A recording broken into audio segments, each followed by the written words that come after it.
Hello everyone, my name is Brianna Galeano. Thank you for tuning into my podcast.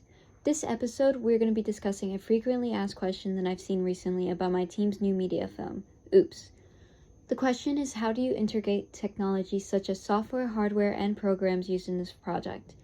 When we first filmed Oops, we tried using our iPhones to get familiar with recording, and we assumed it would be easier as we hadn't experienced using our iPhones. However, we ran into some difficulties like the quality of the film not being to our expectations. For example, some of the scenes ended up being pixelated or blurry. I do want to mention that in our final film, we used our iPhone flashlights to add lighting to darker scenes that were filmed outside. We were able to do this since we used a Canon camera to record, and it was able to pick up the shot clearer than the iPhone did in the original draft.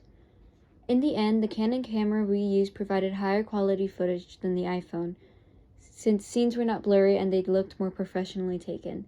The camera also made it easier to record scenes such as the one filmed on the dock, or the tracking scene where Leia is seen walking. This is because the camera was a lot more stable than the iPhone we originally used.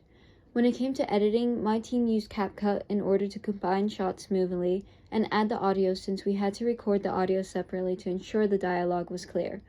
We also used CapCut to add non-diegetic sound to our product, such as the Insidious soundtrack for the scene where it's shown that the door has been left open, or the diegetic sounds of crickets when Abraham's character is introduced to the audience.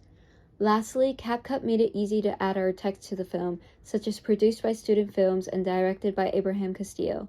As I mentioned earlier, we recorded the dialogue using a microphone connected to Leia's iPad, as we thought it was difficult to hear the characters talking through the camera alone.